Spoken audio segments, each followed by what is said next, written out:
呪縛は解いて定められたフィクションから今飛び出すんだ飛び立つんだ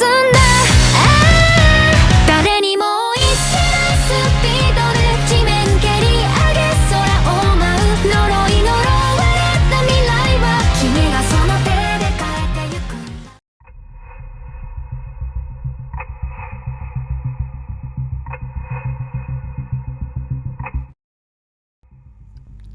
Good evening. In 1979, Yoshiyuki Tomino changed the trajectory of Japanese animation forever with the release of Mobile Suit Gundam. Before Mobile Suit Gundam, giant robots were practically superheroes.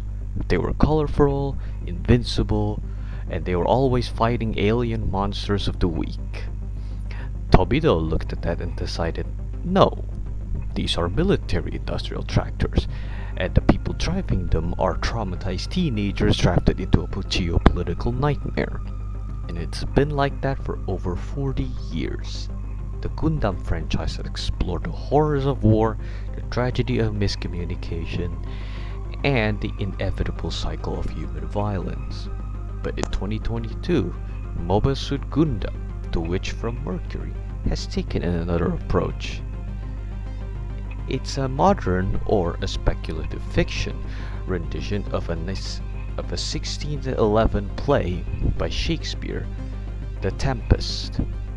Now, The Tempest is a play about Prospero, the rightful Duke of Milan, who is usurped by his brother and exiled to a remote island. Through the use of magic, Prospero enslaves the island's native inhabitants, a spirit named Ariel, and a deformed local named Caliban. When a ship carrying the men who betrayed him sails too close, Prospero conjures a massive storm, a tempest if you will, to shipwreck them, systematically torturing and manipulating them to reclaim his power. It is a story of revenge, magic, and political restoration, but beneath the surface, it is a story about empires, land theft, and the violent realities of colonization. And to understand how a 400-year-old play maps perfectly onto a show about giant anime robots, we have to talk about how humanity managed to turn the vacuum of space into a corporate boardroom.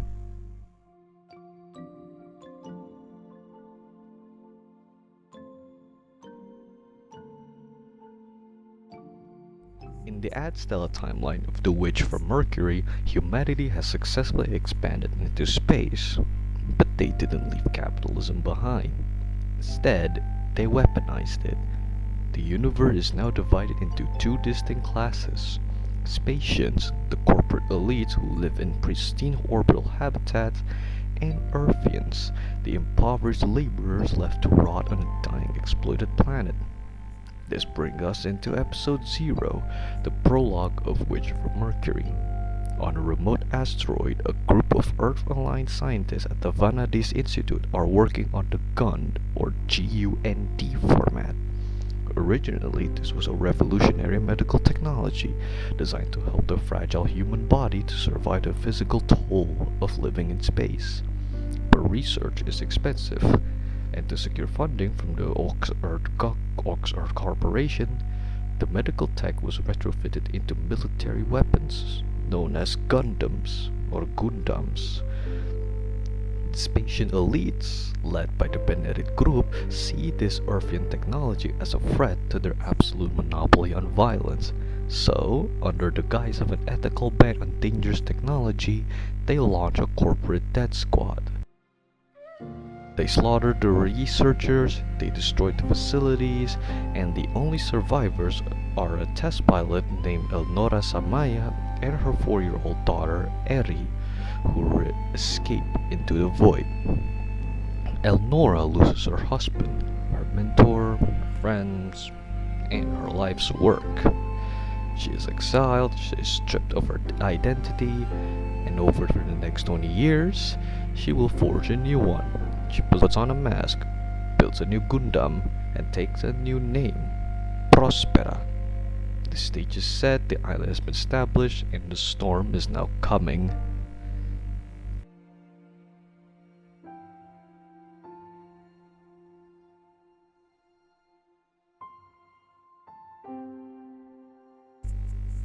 Now you're probably wondering, how does any of this connect to the Shakespearean play The Tempest?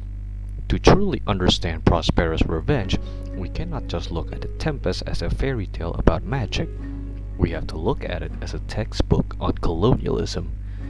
In academic circles, The Tempest is frequently read through a post-colonial lens, framing the process of colonization as a deeply calculated act.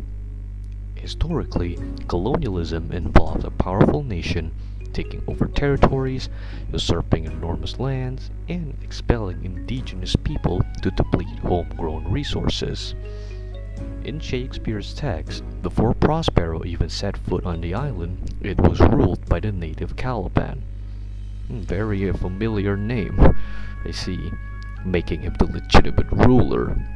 But Prospero represents the Western colonizer. At first, he behaves with a welcoming attitude, befriending the subjugated native in the name of cooperation just long enough to learn the island's secrets. Once he has what he needs, Prospero abuses, ill-treats, enslaves, and dominates Caliban. He strips the native of his humanity, referring to him as a thing of darkness and viewing him as uncivilized and savages. In which from Mercury, this colonial dynamic was taken to space, a corporatist space. The Benerit group are the ultimate colonizers. They didn't just steal land, they monopolized the very economy of survival, turning Earth into a sacrificial resource colony. But Prospera complicates this.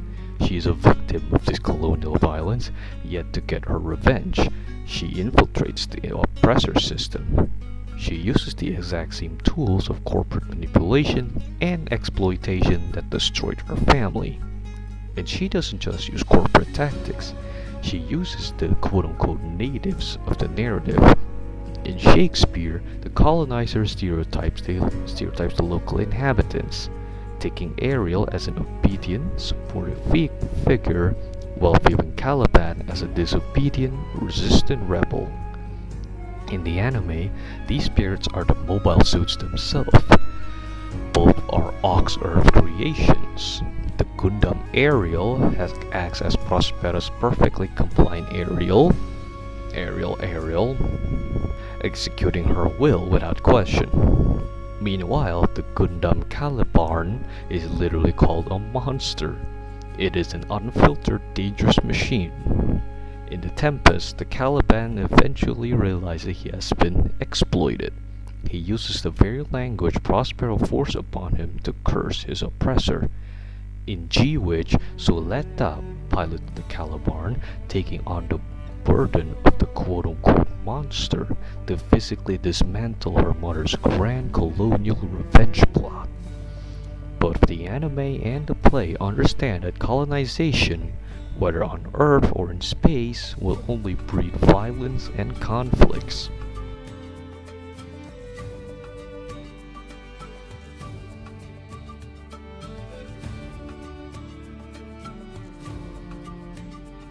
In all retrospect, putting 17th century play in space sounds really cool, doesn't it? But you also get a reflection of humanity's greed and its evolution. The Tempest was written during the birth of the British Empire, at a time when the New World was seen as a resource to be harvested by European nobles. The Witch from Mercury argues that if we don't fundamentally change, the new world of outer space will just be carved up by shareholders and weapons manufacturers. But where the anime truly shines is how it subverts its ending of its source material. In the epilogue, there is a heavy focus on disability technology. Petra, Suletta, and Prospera all appear with mobility aids, emphasizing the benefits of Gund technology after the destruction of the Gundams at Quiet Zero. Not only that, but Ares' continued presence reflects a willingness to let disabled individuals exist as they are.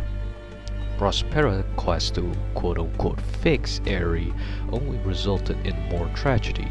Suletta and Miorin instead chose to accommodate Ares by wearing communication devices.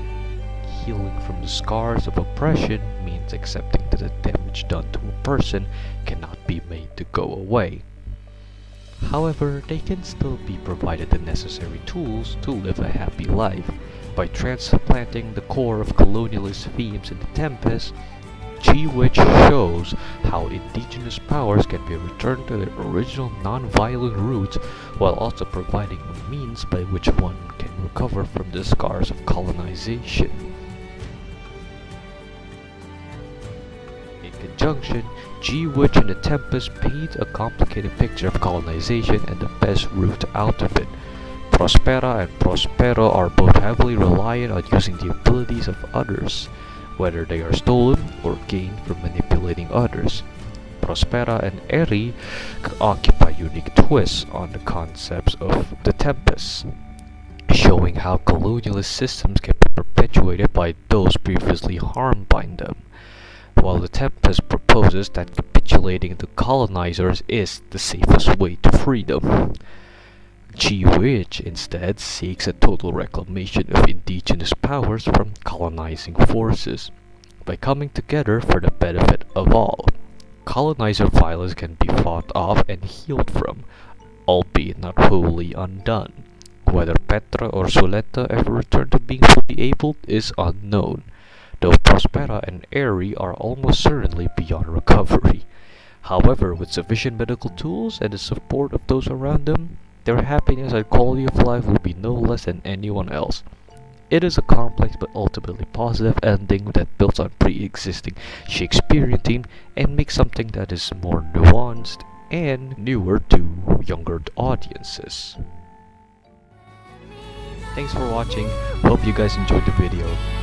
Have a good day.